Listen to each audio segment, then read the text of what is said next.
జాగృతి అధ్యక్షురాలు కవిత మాట్లాడుతున్నారు. ఇప్పుడు ఆ లైవ్ చూద్దాం. కొనసాగుతున్నటువంటి నేపథ్యంలో మధ్యలో పంచాయతీ ఎన్నికలు, గ్రామ పంచాయతీ ఎన్నికలు వచ్చినాయి కాబట్టి ఆ 15 రోజుల్ని ఎక్కడైతే ఎలక్షన్ కోడ్ లేదో మేడ్చల్, మల్కాజ్గిరి జిల్లా, హైదరాబాద్ జిల్లా, ఈ జిల్లాలలో పర్యటన షెడ్యూల్ని మేము సవరించుకొని ఇక్కడ పర్యటన చేస్తూ ఉన్నాం. గత 5 రోజులుగా హైదరాబాద్కి మాకు అవకాశం దొరికింది. 4 రోజులు మేడ్చల్, మల్కాజ్గిరి జిల్లాలో పర్యటన చేసే అవకాశం దొరికింది. మరి హైదరాబాదు, సికింద్రాబాదు 2 లోక్సభ నియోజకవర్గాలను కూడా ఈ 5 రోజుల పర్యటనలో మేము కవర్ చేయడం జరిగింది. ఈ ప్రెస్ కాన్ఫరెన్స్ తర్వాత గోషామహల్, అట్లానే నాంపల్లి, ఈ 2 నియోజకవర్గాల పర్యటన కూడా ఉంది. కాకపోతే ఆ అంశాలను కూడా జోడించి చెప్పేటటువంటి ప్రయత్నం నేను ఇక్కడ చేస్తాను. ప్రధానంగా మనందరికీ తెలుసు, హైదరాబాద్ మహానగరం అంటే తెలంగాణ గుండెకాయ.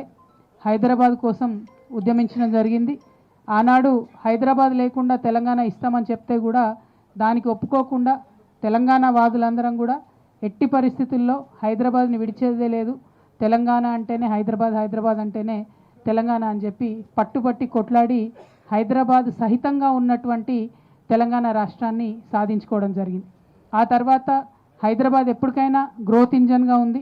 ఆ హైదరాబాద్ ఇంకా పెద్ద ఎత్తున అభివృద్ధి చెందడానికి అనేక కార్యక్రమాలు గత 10 సంవత్సరాల కాలంలో చేసుకోవడం జరిగింది.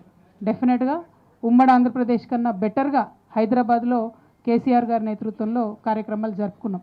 కానీ మరి అనేక అంశాలు కూడా ఉన్నాయి, ఇంకా కూడా ముందుకు తీసుకెళ్లాల్సినటువంటి అంశాలు.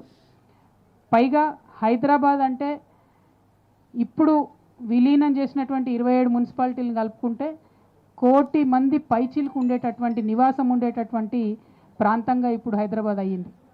మరి గవర్నమెంట్ 27 మున్సిపాలిటీలను అడిషనల్గా కలిపినప్పుడు అంతమందికి, 1 కోటి మందికి వసతులు ఉన్నాయన్న విషయాన్ని మాత్రం విస్మరించారు.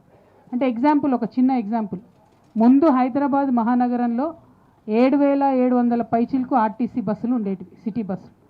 ఇప్పుడు ఫ్రీ బస్సు వేసి 3,500కు వాటిని తగ్గించారు. 3,500 బస్సులకు తగ్గించి ఇంకా 27 మున్సిపాలిటీని ఇందులో విలీనం చేసిండ్రు. అంటే ఒక సామాన్య మనిషి శివారు మున్సిపాలిటీస్లో ఉన్నటువంటి వాళ్ళు కోర్ హైదరాబాద్కు వచ్చి పనిచేసుకోవాలనుకునే వాళ్లకు రవాణా సౌకర్యం ఎక్కడుంది అనేది మనం ఒకసారి ఆలోచించాలి.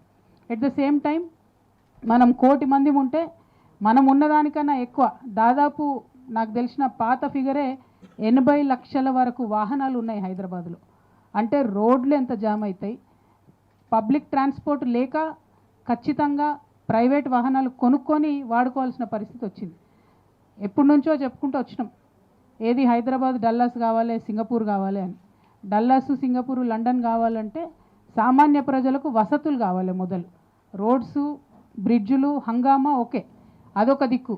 కానీ దాంతోపాటు ఆర్టీసీ బస్సు ఎక్కి దిగి మెట్రో పట్టుకొని ఆ తర్వాత ఎంఎంటీఎస్ ఎక్కి కోర్ హైదరాబాద్ నుంచి టోటల్ ఔటర్ రింగ్ రోడ్ వరకు కూడా ఒక సామాన్య మానవుడు ట్రావెల్ చేయగలిగితే అప్పుడు సరైన నగరంగా ఉంటుంది.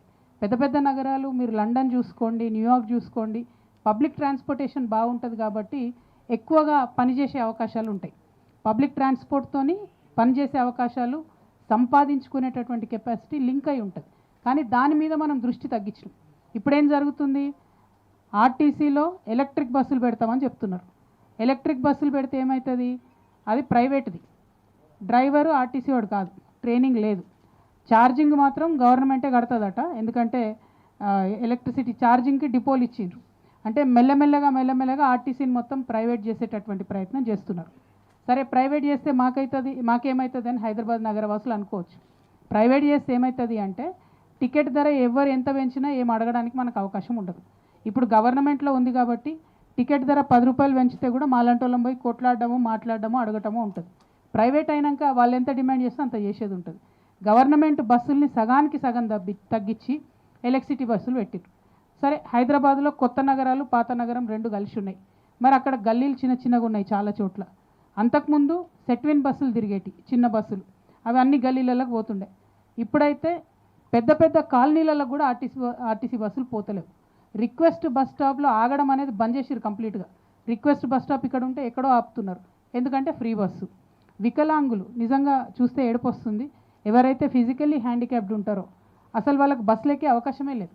వాళ్ళకి సగం టికెట్ అని చెప్తున్నారు, హాఫ్ పాస్ ఇచ్చిర్రు వాళ్ళకు కూడా ఫ్రీ బస్ పెడితే అయిపోద్ది కదా, లేదా వికలాంగులకు సపరేట్ బస్సులు పెడితే ఏదో ఒక ప్రయత్నం. వాళ్ళకి ఏమవుతుంది, వాళ్ళు మన లెక్క పరిగెత్తి ఎక్కలేరు, దూరం ఆగుతుంది బస్సు, వెళ్ళాలంటే వెళ్ళలేని పరిస్థితి, చాలా ఇబ్బందికరంగా ఉన్నది.